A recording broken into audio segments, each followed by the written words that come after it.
Today I'm going to explain to you why I no longer meet most of my old friends, old acquaintances, even some family members anymore, and why I actually encourage it for personal and professional growth. So if you're someone who's into personal development or into growing your business, and you're working hard on yourself, and you're beginning to be told words, lines such as, "You've changed, you're not the same anymore. All you care about is insert whatever they throw at you. Money, health, fitness, progress." And the fourth one, and probably the most dangerous one, is you're no longer who you used to be. What's wrong with you? This video will not just help you contextualize what's actually going on, but how you can fix it. If you were to look at the world in black and white, you would see two types of people: those that grow and those that don't. So the people that grow focus on expansion, meaning every single day they wake up in the morning with a plan that they have to achieve. They wake up in the morning with things they need to do. Maybe they need to study, maybe they need to work, maybe they need to read, maybe they need to do all three. They think big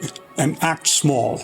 Big picture oriented, but taking small daily steps towards growing. On the other hand, we have people that stagnate and people who don't believe in growing. These people act big, think small. They wake up in the morning with no purpose, no plan, no direction, and their entire day is open to being hijacked by whatever social media app they were looking at, or call they got, or television program they saw, or random person who popped up and told them to do something, or their boss who called them up and told them, "You need to go do this."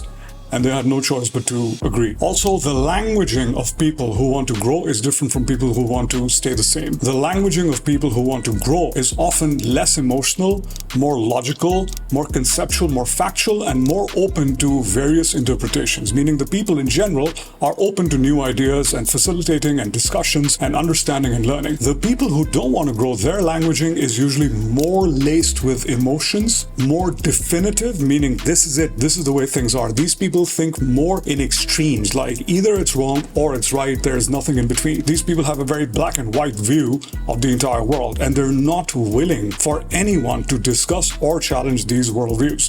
So think of it this way: the people who want to grow have strong beliefs, loosely held, and the people that don't want to grow have weak beliefs, very strongly held. These people wake up in the morning and they hate their life, they rush to work throughout the day, they're focusing more not on doing their job, but on keeping their job. During this time, they might sit and complain about the government or about their ex or their neighbors, so on and so forth. And you will see a pattern in these people. Now, understand that the way people spend their day is by design. So if there's something wrong with your life, it's a design flaw in your day.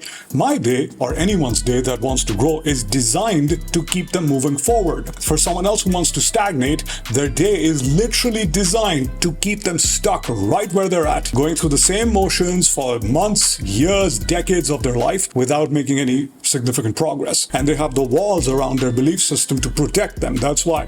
Loose beliefs, but very strongly held. They're not willing to let go of their beliefs. Now, if you put me in a room with someone like that, I literally have nothing to talk to them about. Let me tell you a story. Recently, at a family event, a relative came up to me and blew up at me, yelled at me for speaking to someone that they were speaking to. This led to an entire tirade of them lecturing me and them telling me how I'm insolent, how I'm disrespectful, how I've become too big, and so I don't care about people anymore, and just throwing one statement about me and my character after another to my face. And invariably, this person pulled the age card and said, "You should respect me because I'm your elder." And when people pull cards like these, when people use words like these, you understand that they've run out of logical reasons to tell you why you should do what they want you to do. And so now they're using theoretical rules, they're using culture, they're using emotion to get you to do what they want you to do, which is, in this case, this person wanted me to bend over backwards and be overly respectful to them and essentially apologize for doing something that I didn't do to begin with. At this point, I had a choice. I could either defend myself, hold my ground, and try to explain to this person that they were wrong, and I didn't have that intention, and I didn't interrupt them, and I didn't mean to be respectful, or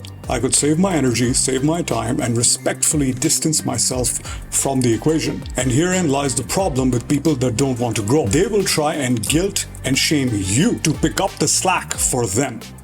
They're not going to do it for themselves. And other people will try and condition you to put up with these people. And what this can look like is you being told that you are fortunate, you've had a good life, and the other person has not. And so you should accommodate them. You can be told that the other person's been traumatized, and so because they've been traumatized, you need to go out of your way to accommodate them being disrespectful towards you or mean towards you or rude towards you. And the third thing, which is again the most dangerous thing, is you can be told that you are not a good person if you don't go out of your way to accommodate people who have not been as fortunate as you have. All three are belief statements, meaning they are making you believe something about yourself to be true. It's an if-then equation. If you do this, then you're a good person. If you actually think about it, everyone has a choice. Everyone goes through trauma in their life. No one is born fortunate or lucky. Everyone has their fair share of problems in life. And so the only thing we can control is how we rise to the occasion, how we tackle the problem,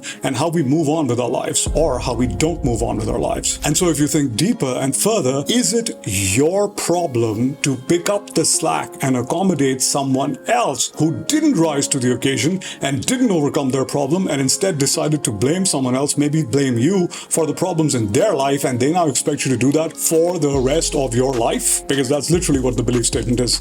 If you don't accommodate me for the jerk that I'm being, you're a bad person. That's how it goes. In my case, I am absolutely not willing to accommodate any of this at all. And I'll give you the reasons. The first reason is if I start putting up with other people's bad behavior and disrespectful attitude towards me and other people, what I'm doing is I'm signaling to myself that some people should not overcome their problems and it's absolutely okay, and other people should sacrifice their lives because these people decided they didn't want to overcome their problems. So I'm going against my own personal belief of the fact that anyone can rise above problems and work on themselves and create a beautiful life. Now, it doesn't stop there. The reason I distance myself and I don't sit and explain is you really cannot help someone who does not want to be helped. You cannot change someone who's not looking to change in the first place, and you cannot help someone who doesn't want to take responsibility and doesn't want to be helped. They might tell you they want help, they might tell you they'd like to be helped, but they don't want to be helped. They are signaling to you that I'm not going to do anything, you need to put in all the work so that I can live a better life and I can be happier about myself. Now, we all understand that no one can be happy about themselves unless they choose to be happy. And herein lies the big problem. The big problem with me accepting any of this is I've worked very hard on myself, my life, my relationships, my health, everything I have today.